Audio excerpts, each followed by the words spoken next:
میں تو حیران ہوتا ہوں اس پہ کہ یہ کزنیں شادی بیاہ کے موقع پہ لڑکیاں ڈانس کیسے کرتی ہیں مردوں کے سامنے. کتنا برا لگتا ہے بھائی. تو لڑکیاں جوان لڑکیاں باپ بھائی موجود ہیں وہ ناچ رہی ہیں. یہ کوئی کلچر ہے؟ یہ کون سا کلچر ہے بھائی؟ یہ تو جانوروں والا کلچر ہے. مسلمانوں کا جو صحیح مذہب کو فالو کرتے ہیں ان کے ہاں کزن سے پردہ کرتی ہیں. بات آ رہی ہے سمجھ میں؟ میں نے جس گھرانے میں آنکھ کھولی الحمدللہ ہماری سب بہنیں کزنوں سے پردہ کرتی تھیں, بھابیاں دیوروں سے, ایک ہی گھر میں رہتے ہوئے بھی کوئی ایک دوسرے سے فری نہیں ہوتے.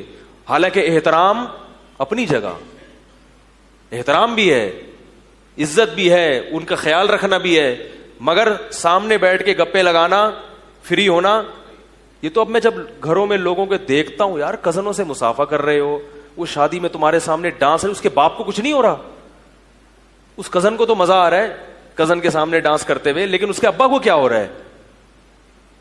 وہ یہی سوچ کے صبر کر رہا ہے کہ یار ہم بھی ناچے تھے تو اب صبر کرو بس. یہ اولاد اپنے باپ کی اتباع کرے گی, ماں کی. جب حیا ختم ہو جائے تو پھر آپ کسی کے بھی نہیں ہو, پھر کوئی خدمت ودمت سب تباہ. لوگ کہتے ہیں نا بیٹا قابو میں نہیں ہے, بیٹی قابو میں نہیں. قابو میں کہاں سے ہوگی جب آپ نے اس کو چمونی آپا کی شادی میں نچا دیا تو اب بیٹی آپ کے ہاتھ سے گئی. وہ تو شرم و حیا ہوتی ہے جب ابا سامنے آئے تو سر پہ چادر لے لے. اس قسم کی بیٹیاں ہوتی ہیں جو ابا کو کیا سمجھتی ہیں؟ ابا. جب آپ نے اس کو نچا دیا شادی میں تو اب آپ کہو کہ بیٹی میری بات سنتی کیوں نہیں ہے؟ نہیں سنے گی, کیونکہ اس میں جو ایک حیا تھی وہ اس اتنا کانفیڈینس آپ نے اس کے اندر پیدا کر دیا, بولڈ بنا دیا کہ اب وہ آپ کی آنکھوں میں آنکھیں ڈال کے بات کرے گی. جب تک آپ اسے روٹی کھلاؤ گے کھائے گی. جس دن آپ کی غربت کی وجہ سے روٹی کا ناغہ ہو گیا تو وہ آپ کی آنکھوں میں آنکھیں ڈال کے کہے گی کہ جب کھلا نہیں سکتے تھے تو پیدا کیوں کیا. بات آ رہی ہے سمجھ میں؟ جب کھلا نہیں سکتے تھے تو پیدا کیوں کیا. اور اگر تربیت ہوگی تو کہے گی کوئی بات نہیں ابا, ساری زندگی آپ نے کھلایا ہے, آج اگر ایک روٹی کا ناغہ ہو گیا کوئی نہیں. سلیمان علیہ الصلوۃ والسلام کا ایک واقعہ کتابوں میں لکھا ہے, لقمان علیہ السلام کا. یہ کسی کے غلام تھے تو ان کا مالک ان پہ بہت سخاوت کرتا تھا. تو ایک دن مالک نے ان کو ککڑیاں دی, جب انہوں نے کھائیں تو وہ کڑوی تھیں لیکن یہ کھا گئے. مالک نے ایک ککڑی چکھی, یہ کیا ہے یار یہاں مسلسل, مالک نے ایک ککڑی جب چکھی تو کڑوی تھی. تو اس نے کہا لقمان علیہ السلام سے کہ تم یہ کڑوی ککڑی کیسے کھا گئے؟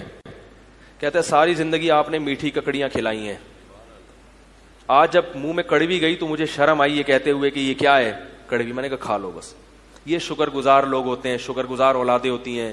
اور آپ کو جو بول فلم جو آئی تھی نا اس کے ڈائلاگ وہ کیا سکھا رہے ہیں آپ کو؟ بیٹی باپ کی آنکھوں میں آنکھیں ڈال کے بول رہی ہے جب کھلا نہیں سکتے تھے تو پیدا کیوں کیا. میں اس باپ کی جگہ ہوتا میں بولتا غلطی سے پیدا ہو گئی, اب آپ کے پاس آپشن ہے دنیا سے جانے کا. بھائی اس وقت تو آپ کو پتا نہیں تھا نا, پیدا ہو گئی خود بخود. اب تو آپ ماشاءاللہ ذہین و سمجھدار ہو. اگر یہ مسٹیک مجھ سے ہوئی ہے تو یہ ایسی مسٹیک نہیں ہے کہ جس کی تلافی نہ ہو سکے. بیٹا یہ بندوق ہے, ٹھا کر کے مارو تکلیف بھی نہیں ہوگی. ایک دفعہ جب بھوجے میں لگتی ہے نا وہ ایک دم سے مر جاتا ہے آدمی, وہ تو جب تڑپ تڑپ کے مرتا ہے پھر تکلیف ہوتی ہے. ٹھا کرو ایک دم غائب, تو جہاں سے آئی تھی وہیں چلی گئی. کیا خیال ہے بھائی؟ ایک جواب تو میں اس کو یہ دیتا کہ بھائی یہ مسٹیک ایسی ہے جو مجھ سے ہوئی لیکن اب اس کی تلافی ہو سکتی ہے. اگر آپ مرنے کے لیے تیار نہیں اس کا مطلب آپ زندگی کو نعمت سمجھتی ہو. اگرچہ کھانے کو روٹی نہیں ہے پھر بھی زندہ رہنے کی کوشش کرنا اس کی علامت ہے کہ زندگی بہت بڑی نعمت ہے. غریب آدمی بھی زندہ رہنے کی, وہ کہتے ہیں مرنے کے لیے تیار نہیں ہوتا. یہ جو خودکشیاں کرتے ہیں تو بیوقوف ہوتے ہیں, یہ تو وقتی طور پر جذبات کا شکار ہوتے ہیں, ورنہ جب تبھی جو خودکشی کرتے ہوئے بچ جائے نا وہ دوبارہ کوشش نہیں کرتا. حقیقت ہے, وہ ویسے ہی ٹھیک تھا بھائی. میں نے کئی کیسز اس طرح کے سنے ہیں اور دیکھے بھی ہیں کہ خود بچ گئے تو ویسے ہی ٹھیک ہے, اچھا ہوا نہیں مرے. وہ تو جذبات میں آ تو پاگل ہو جاتا ہے نا. تو پہلا جواب میں اس کو یہ دیتا کہ بھائی یہ مسٹیک مجھ سے ہو گئی کہ میری تنخواہ کم تھی اور بیٹا آپ پیدا ہو گئی ہیں, تو اب یہ اس کی تلافی ہو سکتی ہے, ٹھا کر کے ختم کر دیں اپنے آپ کو. دوسرا میں یہ کہتا کہ اگر کھایا نہیں ہے تو اتنی بڑی کیسے ہو گئی ہے بھائی, کھایا نہیں ہے تو اتنی بڑی کیسے ہو گئی.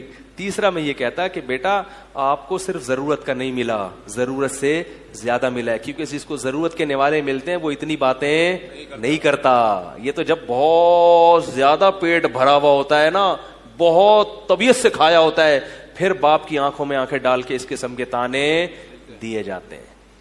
تو آپ کو بہت زیادہ ملا ہے, اتنا ملنا نہیں چاہیے, تھوڑا تھوڑا رہتا تو سیٹ اپ صحیح چلتا رہتا. میں نے آپ کو بہت زیادہ کھلا دیا ہے, سمجھ رہے ہیں. تو اس لیے بول فلم جنہوں نے بنائی ہے نا, ان سے کہیں کہ مجھ سے ذرا دوبارہ رابطہ کریں, ٹھیک ہے نا. لیکن یہ کبھی بھی نہیں کریں گے, کیونکہ ان کو ایک میسج دیا گیا ہے کہ اسی میسج کو لوگوں میں پھیلانا ہے. یہ قوم کو سیدھا راستہ نہیں دکھاتے, ان کو چینل کو ایک ہدف دیا جاتا ہے کہ بھائی یہ سیدھا ہے, غلط ہے, اس ہدف کو آپ نے اچیو کرنا ہے, بس اس ہدف تک پہنچنا ہے. اسی حساب سے ڈرامے بنانے, اسی حساب سے, کیونکہ نسل روکنی ہے. اب اس کے لیبل مختلف قسم کے لگائے جائیں گے, تو یہ مقصد آپ کی خیر خواہی نہیں ہوتی ہے, سمجھ رہے ہو. تبھی آپ دیکھ لو پھر ان کے حالات کیا ہوتے ہیں.